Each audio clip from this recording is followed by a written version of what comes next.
Journey के बारे में बताऊं, एसएसबी में कई बार कॉन्फ्रेंस आउट हुआ, कई बार स्क्रीन आउट हुआ, मेडिकल क्लियर हुआ, प्रोविजनल सिलेक्शन लिस्ट में मेरा नाम आया, गवर्नमेंट ने वैकेंसी कैंसिल कर दी वो वाली। अब आज नहीं तो कल आपका सिलेक्शन हो ही जाना है, बस आपको हार नहीं माननी है। बस आपको ये चीज बाद में रिग्रेट नहीं होना चाहिए कि मैंने मेहनत नहीं करी।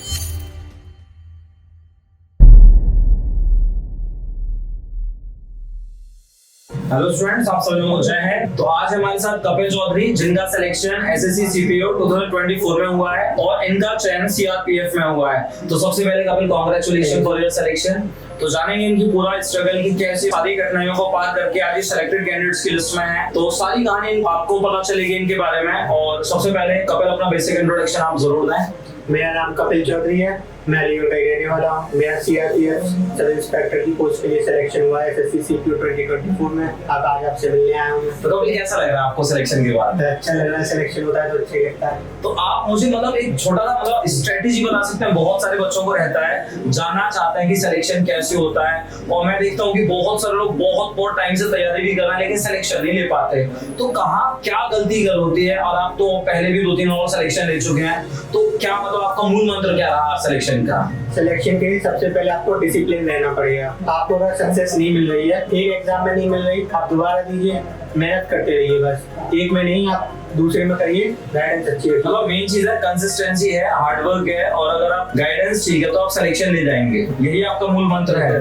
अच्छा कपिल, कितने घंटे पढ़ाई करते थे? जैसे मैंने सुना है बहुत सारे बच्चों को बोलते हैं कि हम 10 घंटे पढ़ते हैं, 12 घंटे पढ़ते हैं, फिर भी सिलेक्शन नहीं होता। आपका क्या मानना है इस बारे में? सर वो तो अपनी कैपेसिटी पे डिपेंड करता है। तो आप कितना टाइम पढ़ा? मैं 5 से 6 घंटे पढ़ता था सर। अच्छा, 5 से 6 घंटे पढ़ते हो, रेगुलर पढ़ते? ये ऐसा नहीं है आपको मोटिवेशन की आग लगी, आप पहले दिन तो 8-10 घंटे पढ़ लिए, अगले दिन आप 2 घंटे भी नहीं पढ़ पाए। वही मैं सुनना चाह रहा था। देख रहे हो तुम, ऐसा होता है कि बहुत सारे बच्चों में क्या रहता है कि इतना मोटिवेशन आ गया, अचानक से 12-13 घंटे पढ़ लिए, लेकिन अगले दिन फिर वही नॉर्मल। आप ये कहना चाह रहे हैं कंसिस्टेंसी बढ़ेगी भाई आपकी, भले ही 5 या 6 घंटे की रही है। अच्छा कपिल, किस तरीके का आपका रूटीन रहा करता था? किस तरीके से आप पढ़ाई करते थे? क्या आप बच्चों को बता सकते हैं? रूटीन ऐसा था, टाइम टेबल तो था नहीं। मैं अपना 1 घंटा में एक सब्जेक्ट पढ़ लिया, 1 से 1.5 घंटा स्लॉट्स में एक साथ बैठ के नहीं पढ़ता था, मैं स्लॉट्स में पढ़ता था। अच्छा, आपका ये रहा है कि आपने स्लॉट्स में पढ़ाई करी, ठीक है। अभी 1-1.5 घंटा एक सब्जेक्ट को दिया, फिर थोड़ी देर बाद रेस्ट किया, 1-1.5 घंटा दूसरे सब्जेक्ट को, फिर 1-1.5 घंटा ऐसे, तो ऐसे में टाइम स्लॉट्स बना रखे थे। हर सब्जेक्ट रोज पढ़िए? रोज पढ़िए। जीएस कैसे करते हैं? जीएस में तो इतने सारे सब्जेक्ट्स हैं। चलो मैथ्स आपने पढ़ा, रीजनिंग आपने पढ़ा, इंग्लिश आपने पढ़ा, जीएस फिर आपने किस तरीके से कवर किया? जीएस में पहले तो मैंने बेसिक सोशल स्टडीज पूरी की थी, क्योंकि मैं साइंस बैकग्राउंड से आता हूँ। अच्छा। तो साइंस को नहीं मजबूत थी। ये होती ना 4 सब्जेक्ट, इनमें मैंने 3 सब्जेक्ट करता था। मैंने सिविक्स, हिस्ट्री और जियोग्राफी कंप्लीट किया। पहले एक ही सब्जेक्ट किया होगा? नहीं, 2-3 कर लेगा। अच्छा, 2 दिन कर लिया करते थे? अरे वाह, लेकिन थोड़ा ज्यादा नहीं, थोड़ा। हाँ ठीक है। तो आपने सबसे पहले जीएस वाले पोर्शन का अच्छा काम कर लिया, जो एसएसटी वाला मेन है। साइंस आपका ठीक था। अच्छा कपिल, आपने लाइफ में किस तरह इतने साल आपने तैयारी करी है, मैं जानता हूँ आपका बैकग्राउंड, बहुत टाइम से आप मेरे साथ जुड़े हुए हैं, हमसे जुड़े हुए हैं, लगातार आपने काफी सारे डाउनफॉल्स भी देखे हैं। बच्चों को बताएंगे, इन्हें लगता है कि शायद बहुत आराम से एक सीधी रास्ते में सिलेक्शन हो जाता है, क्या कहना चाहेंगे इस बारे में? ऐसा नहीं है। मैं अपनी जर्नी के बारे में बताऊं तो मैंने 12th के बाद एनडीए दिया, क्लियर हुआ। उसमें एसएसबी में कई बार कॉन्फ्रेंस आउट हुआ, कई बार स्क्रीन आउट हुआ। भारत एसएसबी तो भारत भ्रमण है, आप जानते हैं। हाँ बिल्कुल। बेंगलोर जाने हैं, भारत में घूमने का पूरा मौका मिल जाता है। गांधीनगर जाने हैं, 5 दिन रुकते हैं तो ठीक है। आप जानते हैं अपना भारी बैग लेके जाते हैं। हाँ बिल्कुल। पहले दिन स्क्रीन आउट हो गया तो भाई बहुत पेनफुल रहता है, मैं जानता हूँ इस चीज को। उसके बाद मैंने एयरफोर्स एक्सरो पे मेरा सिलेक्शन हुआ, मेडिकल क्लियर हुआ, प्रोविजनल सिलेक्शन लिस्ट में मेरा नाम आया, वो गवर्नमेंट ने वैकेंसी कैंसिल कर दी वो वाली। उसके बाद फिर मैंने अपनी ग्रेजुएशन पूरी करी। उसके बाद मैंने सीडीएसएफ का दिया, वही भारत भ्रमण एसएसबी। फिर मेरा जब बाद में लगा इसके अलावा किसी और चीज को देखते हैं, तो मैंने एसएससी सीपीओ में फॉर्म डाला, पहली बार में मेरा सिलेक्शन हो गया। लेकिन उस बीच में आपने पहले बहुत सारे ऐसे एग्जाम्स देखे हैं जहां आपका फाइनल सिलेक्शन नहीं हुआ, तो उसको कैसे डील करते थे डिमोटिवेशन को? क्योंकि बच्चों को ऐसा लगता है उसका एक भी बार सिलेक्शन ना होना तो ऐसा लगता है मेरा कुछ नहीं हो सकता। उस चीज को आपने कैसे डील किया? फिर कहते हैं ना, कर्म मरने वाली का रास्ते, क्या बात बढ़िया है। कर्म पर करते जाओ, आपको सफलता तो मिल ही जाएगी। बस हार नहीं माननी है आप लोगों को। आज नहीं तो कल आपका सिलेक्शन हो ही जाना है, बस आपको हार नहीं माननी है। बस आपको ये चीज बाद में रिग्रेट नहीं होना चाहिए कि मैंने मेहनत नहीं करी। एग्जैक्टली, ये आपने एकदम कोर बात बोल दी